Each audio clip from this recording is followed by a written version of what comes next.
Imagine a seguinte cena: você tem uma família sendo expulsa, separada de Deus, rompendo com Deus e começando a conviver fora do jardim do Éden, fora do Éden, fora do lugar onde Deus tinha planejado, fora do jardim.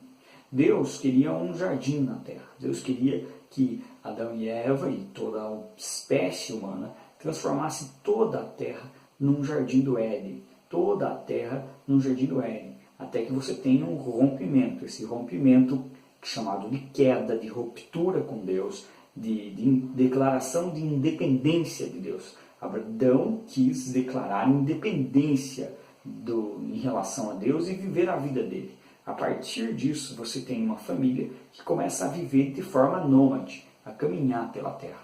Não só caminha pela terra, como você tem a primeira ruptura familiar. Agora você tem um irmão que está morto, então você tem um Caim que foge.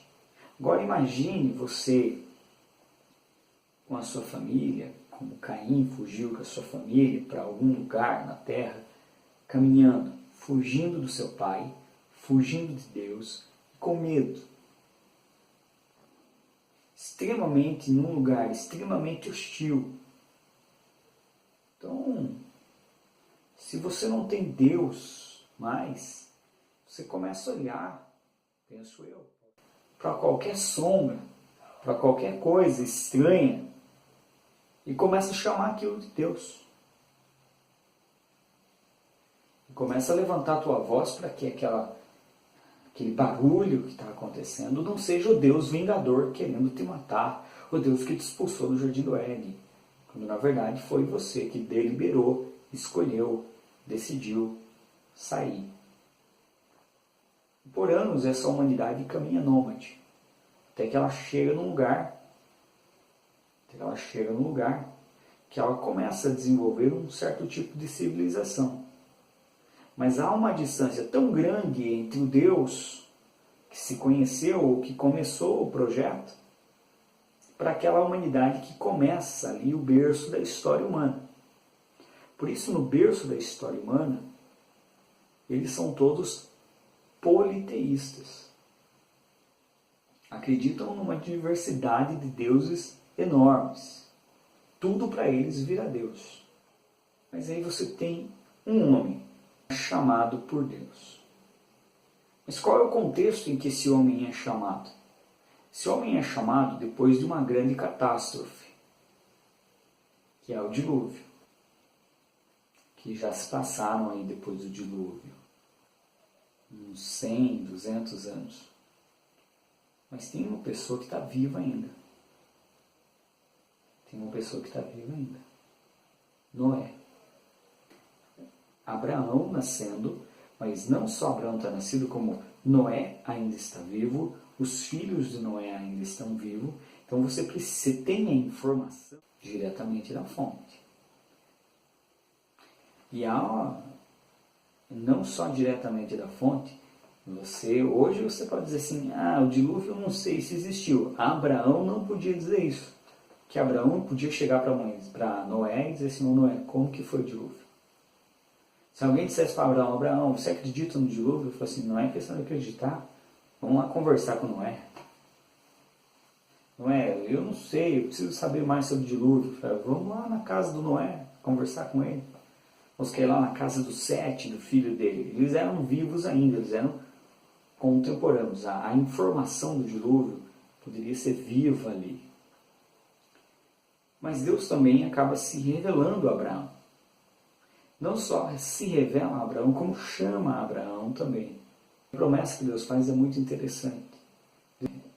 Manda ele olhar para as estrelas, contar as estrelas. Ele fala, é impossível contar as estrelas. E ele fala assim, pois é, Abraão, as nações que você vai ter por pai, as nações que você vai abençoar, as pessoas que você vai abençoar, as pessoas que vão depender dessa decisão tua, você também não vai poder contar. Você não vai poder saber da existência delas. Está muito distante. Então eu acho fantástica a história de Abraão. Toda essa situação está acontecendo ali dos livros, está acontecendo aonde? Está acontecendo numa região geográfica específica da Terra, num cenário.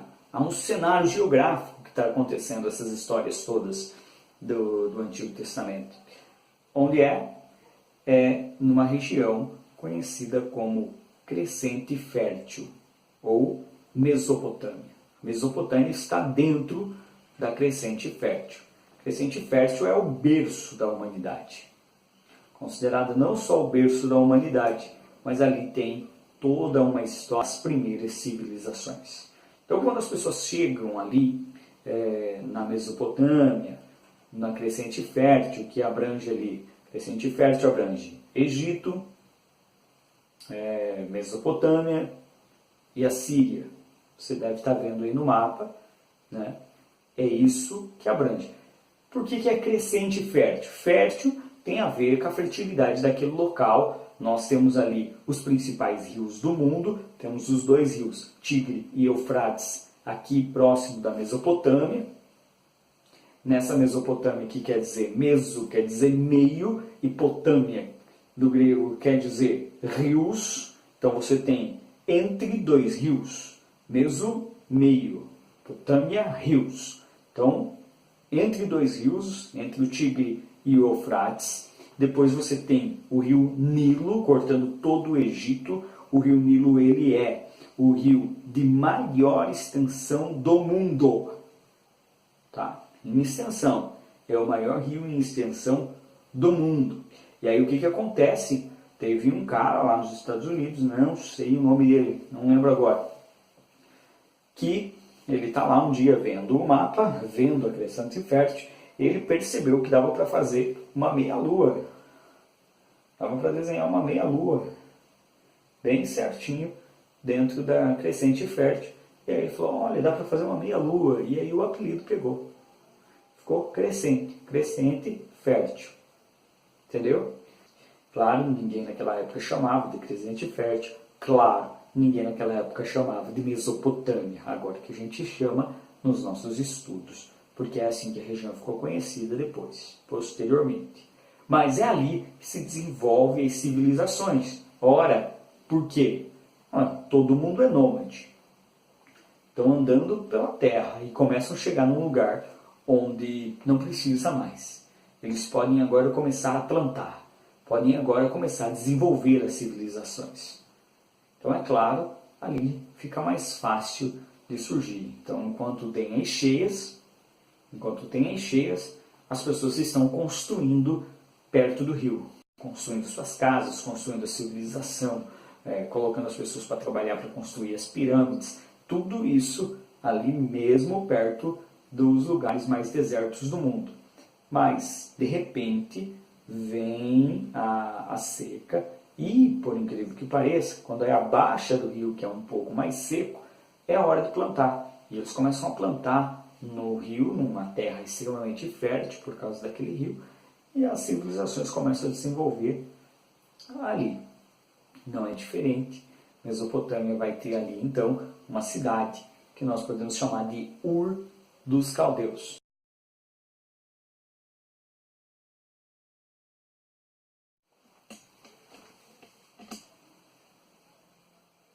As cidades mais antigas se desenvolveram próximo ali desses rios. Mas antes disso, grupos, claro, dos humanos passavam a dominar a terra, passaram a desenvolver a agricultura, o que lhe permitiu eles viverem em um só lugar. E a Crescente Fértil foi essa região conhecida por ter essa terra fértil, irrigada pelos rios. Foram eles que possibilitaram a agricultura, né, as trocas comerciais começam ali, as primeiras navegações. Então havia núcleos urbanos já ao longo ali do rio Tigre, do Eufrates, uma das primeiras civilizações que conhecemos, que é a Mesopotâmia. A revolução do mundo, que é a revolução agrícola. Todos os grupos de humanos começaram a aproveitar aqueles rios que enchiam, a população precisou desenvolver técnicas para aproveitar aquela irrigação e tornar isso um sistema constante. tornando os abastecimentos os alimentos algum abastecimento contínuo, certo? Então a agricultura se estabeleceu as primeiras formas de divisão social de trabalho. Enquanto os homens ficaram responsáveis pelas colheitas, as mulheres tinham as responsabilidades de semear, guardar, preparar os alimentos. Além disso, essas sociedades também passaram a desenvolver os sistemas hierárquicos, as primeiras organizações. Uma das formas de se organizar é o patriarcado. Tá? O patriarcado, tão importante, daqui a pouco a gente vai ver. Por isso essa região também, que primeiro se desenvolveu os sistemas numéricos, por exemplo, olha que interessante essa informação, nós não podemos esquecer de falar. Essa região também se desenvolve os primeiros sistemas numéricos e as primeiras escritas. Lembra? A Fenícia está num canto aqui também, está ali na Crescente Fértil. Por isso, porque a Mesopotâmia, por exemplo, viveu um período de desenvolvimento do conhecimento e das técnicas necessárias, tanto para aquela vida parada agora, também como para as construções das grandes obras públicas. Para construir os canais, por exemplo, o desenvolvimento do pensamento matemático foi muito importante. Eles deveriam saber fazer cálculo, essas coisas, para poder organizar aquela sociedade. Além disso, o comércio, já avançado entre os rios, exigia formas de comunicação que fossem mais objetivas. Volta para cá um pouco, olha só. Você consegue notar a importância de tudo isso? Uma coisa vai chamando a outra. E isso é muito rápido. Isso é muito rápido naquelas organizações ali. Naquela organização daquelas cidades ali. Você começa a ter os primeiros escritos. Eles são chamados de cuneiforme, são mais simples, claro. Tanto que quando você vai pegar os primeiros escritos ali... E olha só que interessante, nós estamos numa região que tem os primeiros escritos fenícios. Então, até um tempo atrás, eles achavam que Moisés não tinha escrito nenhum livro da Bíblia, não poderia, porque eles achavam que a escrita tinha surgido muito depois de Moisés. E quando é encontrado os primeiros escritos ali fenícios, datados de muito antes do que já tinha sido datado antes, começa a se dizer então que a possibilidade de Moisés ter escrito seria sim verdadeira, como diziam já os judeus. Isso é fantástico, você pensar naquele lugar ali se desenvolvendo. E uma das formas de organização é a patriarcal. Você tem ali que é o chefe, que é o primeiro, o pai, e aí tem os filhos. Esses filhos vão se casando, vão se organizando em clãs, e quanto mais cresce, vão se organizando em clãs.